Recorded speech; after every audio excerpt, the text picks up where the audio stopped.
आज हम आपको रजलानी की ऐतिहासिक बावड़ी के बारे में बताएंगे। आप सभी साथियों का और मित्रों का स्वागत है मेरे इस चैनल पर। इस चैनल के माध्यम से आपको रजलानी गांव जो आसोप से 15 किलोमीटर दूर है, उस गांव के में एक बहुत ही प्राचीन और ऐतिहासिक यानी विक्रम संवत 1570 के लगभग इस बावड़ी का निर्माण हुआ था। और इस बावड़ी के बारे में आज आपको इसके ऐतिहासिक तथ्यों के बारे में, इस बावड़ी का निर्माण किसने किया और इस बावड़ी का क्या महत्व आज वर्तमान युग में है, इसमें पानी रहता है, पेयजल के रूप में काम में लिया जाता है, और इस बावड़ी के अंदर क्या क्या विशेषताएं है उसके बारे में आपको विस्तार से इस वीडियो के माध्यम से पूर्ण जानकारी दी जाएगी। बावड़ी में बहुत ही कलात्मक पत्थरों से इसका निर्माण किया गया है और बावड़ी के बारे में जो ऐतिहासिक तथ्य है उनको यहाँ पे बताता हुआ एक शिलालेख है। यह शिलालेख उस समय की प्राचीन भाषा में उत्कीर्ण है।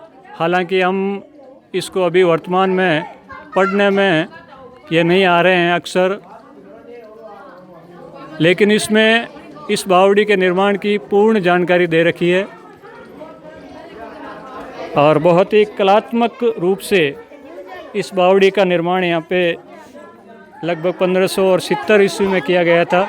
यहाँ पे काला गोरा बेरुंजी का भी स्थान है और आसपास के गांव से और दूर दराज के गांव से भी लोग हैं यहाँ पर तेल चढ़ाने के लिए और अपने बच्चों के जड़ूले चढ़ाने के लिए यहाँ पर आते रहते हैं।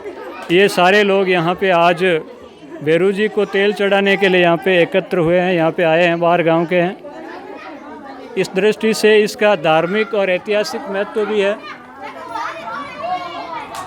तो हम यहाँ के लोगों से भी बात करेंगे कि इसका निर्माण कब हुआ, किस सन में इसको बनाया गया। देखिए यहाँ पे दीवारों पे बहुत ही सुंदर आकृतियाँ उत्कीर्ण की गई है, बहुत ही कलात्मक ढंग से इसको बनाया गया है। इसका जो गेट है, पहला गेट, उस पे ये कलाकृति आपको बहुत ही सुंदर कलाकृति यहाँ पे दिखाई दे रही है। तो हम इसके बारे में और अधिक जानकारी आपको देंगे। यहाँ पर ये बैरून जी का स्थान है और इस स्थान पर दूर दराज से श्रद्धालु यहाँ पर तेल चढ़ाने के लिए और अपने बच्चों के जड़ूले उतारने के लिए आया करते हैं। बहुत ही श्रद्धा और आस्था का केंद्र है यह स्थान। आसोप से 15 किलोमीटर दूर रजलानी गांव, जहां पर एक बहुत ही ऐतिहासिक बावड़ी यहां पर है। इस बावड़ी का निर्माण 1570 के लगभग हुआ था और बावड़ी में इसकी एक धार्मिक विशेषता भी है। यहाँ पे बेरून जी का स्थान होने की वजह से दूर दराज से लोग यहाँ पर तेल चढ़ाने के लिए आते हैं। ये इसकी अलग अलग द्वार बनाए गए हैं। आज इसको बने हुए लगभग 500 वर्ष से भी ज़्यादा का समय बीत चुका है। बहुत ही शानदार पत्थरों पर उत्कीर्ण किए गए हैं। बहुत ही खूबसूरती से पत्थरों पर कई चित्र भी उत्कीर्ण किए गए हैं। देखिए इस खूबसूरत बावड़ी का यह नज़ारा, किस प्रकार लोगों ने गांव के लोगों को शुद्ध व साफ पेयजल उपलब्ध करवाने के लिए इस ऐतिहासिक बावड़ी का निर्माण कराया। वर्ष भर इस बावड़ी में पानी रहता है और बहुत ही गहरी है ये बावड़ी।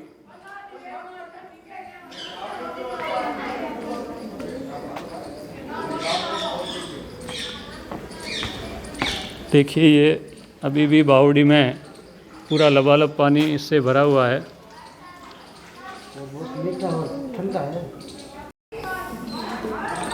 साथियों नमस्कार और वंदे मातरम।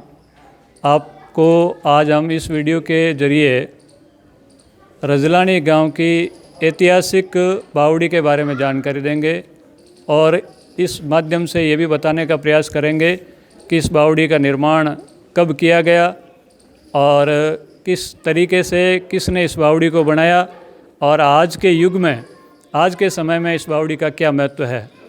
जो ऐतिहासिक तथ्य हमने देखे उसके अनुरूप इस बावड़ी का निर्माण लगभग 1570 ईस्वी के तकरीबन हुआ था। राव जेता और कुंपा जो मालदेव के सेनापति थे, वे नागौर पर हमला करके जब यहाँ से वापस लौट रहे थे तो ये पहले हीरावाड़ी हरिवाड़ी नाम से जाना जाता था रजलानी गांव, और यहाँ से जब वो निकले तो लूटपाट के डर से ग्रामीण उनके समक्ष उपस्थित हुए। हालांकि यहाँ पर राव रणमल की चौकी होने की वजह से उन्होंने यहाँ किसी भी प्रकार की कोई क्षति नहीं पहुँचाई। फिर भी गांव वाले उस समय 15,000 रुपये लेकर के राव जेता और राव कुंपा के समक्ष उपस्थित हुए थे।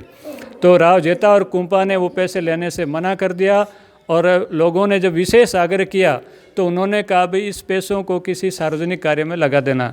तो गांव वालों ने निश्चय किया कि यहाँ पे एक बहुत ही खूबसूरत और कलात्मक बावड़ी का निर्माण करवाया जाए और गांव के लोगों ने मिलकर के यहाँ पे इस बावड़ी का निर्माण करवाया है। बहुत ही ऐतिहासिक बावड़ी है, बहुत ही कलात्मक बावड़ी है। तो हमारे साथ में सुमेर राम जी गोदारा जो रजलानी के ही रहने वाले हैं, उनसे हम जानकारी लेंगे। सुमेर राम जी, आपको इस बावड़ी के बारे में अगर कोई विशेष बुजुर्गों के जरिए या कोई ऐतिहासिक तथ्यों की जानकारी हो तो हमें बताइए। जो आपने जानकारी दी है वो करीब करीब बिल्कुल सही है। जो राव मालदेव जी की सेना थी वो नागौर विजय के बाद इस गांव में हरिबाड़ी में पड़ाव लिया। तो राव जेता और कुंपा जो सेनापति थे वो यहीं के थे। इसी कारण यहाँ लूटपाट नहीं हुई। तो लूटपाट नहीं हुई तो गांव वाले खुश हुए। उस ज़माने में मतलब गांव काफ़ी बड़ा था, 84 दुकान थी यहाँ बनियों की। गांव वालों ने मतलब सेनापति को काफ़ी सारा धन दिया और उस धन को मतलब सेनापति कुंपा को सुपुर्द किया। तो कुंपा ने वो राव मालदेव जी को सुपुर्द किया। तो राव मालदेव जी ने कहा कि आप इसी गांव में इस धन को लगा दो। तो इस गांव में ये बावड़ी का निर्माण उसी धन से करवाया गया। अच्छा, तो इस बावड़ी का उपयोग पहले पानी पेयजल के रूप में होता था? बिल्कुल पेयजल के रूप में होता था और आज भी पेयजल के रूप में मतलब अच्छा पानी है, लेकिन गहराई ज़्यादा है। इसलिए कितनी गहराई है इस बावड़ी की अभी वर्तमान में? 100 फुट। तो ये बावड़ी 100 फीट गहरी है और पूरा गांव इसी बावड़ी से इस शुद्ध जल को पीने के रूप में काम में लेते हैं और वर्तमान में भी इसके जल को पीने के काम में लिया जाता है। तो इस बावड़ी में जो पानी है इसकी आवक कहाँ से होती है, पानी आता कहाँ से? पास में तालाब है, वो तालाब भरता है तो बैरूज जी के स्थान तक मतलब है ना पानी आता है और नीचे से भी सहज आता है, लेकिन ज़्यादा तालाब का पानी आता है। नीचे से भी इसकी पानी की आवक है क्योंकि ये कुएं की तरह 100 फीट गहरी है और पास में जो तालाब है वहाँ से भी इसका पानी आता है। तो बहुत ही ऐतिहासिक ये बावड़ी 1570 से यानी तकरीबन आज 500 साल हो चुके हैं और 500 साल से लोगों के पेयजल का मुख्य स्रोत बनी हुई है। ये तालाब तो बाद में बना है, उससे पहले भी इसमें पानी था। तालाब से पहले भी पानी आता था। अच्छा सहज है यहाँ और बाद में तालाब खोदने के कारण मतलब आवक ज़्यादा हो गई पानी की। तो पहले इस गांव का नाम क्या हुआ करता था? हरिबाड़ी था और उसके बाद में इसके रजलानी नाम पड़ा। रजलानी। तो इसके पीछे भी कोई ऐतिहासिक तथ्य है? हाँ, इसका ऐतिहासिक तत्व है कि यहाँ देखो शिवनाथ जी महाराज का स्थान है। अच्छा। छोट सिंह जी का स्थान है। अच्छा। शीतला माता का स्थान है। भैरू जी महाराज का स्थान है। तो बाहर से लोग यहाँ आते थे तो क्या कहते थे कि मतलब क्या मैं आज हरिबाड़ी जा रहा हूँ, तो मान लो दूर से व्यक्ति भी कहता था कि मुझे भी हरिबाड़ी जाके रज लानी है। रज मिट्टी, यहाँ की पवित्र मिट्टी। हाँ, पवित्र मिट्टी थी। तो एक तो दूसरा मान लो कहता कि हमें भी वहाँ जाना है और रज लानी है। ऐसे करते करते इस गांव का नाम रजलानी हो गया। तो इसकी मिट्टी भी यहाँ पे शिवनाथ जी बहुत ही बड़े संत हुए थे, योगी हुए थे और यहाँ की मिट्टी भी पवित्र मानी जाती है, रज यहाँ की। इसलिए लोग कहते थे कि भाई रज लेकर के आना, तो धीरे धीरे इसका नाम रजलानी पड़े। बहुत ही अच्छी जानकारी दी, आपको बहुत बहुत धन्यवाद।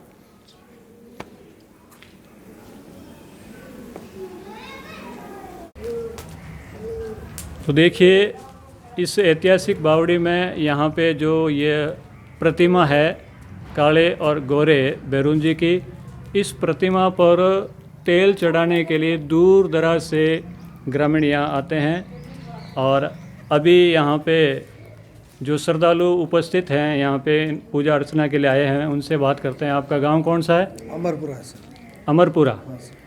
और आप यहाँ पे किस वजह से आए हैं? फेरी देने के लिए।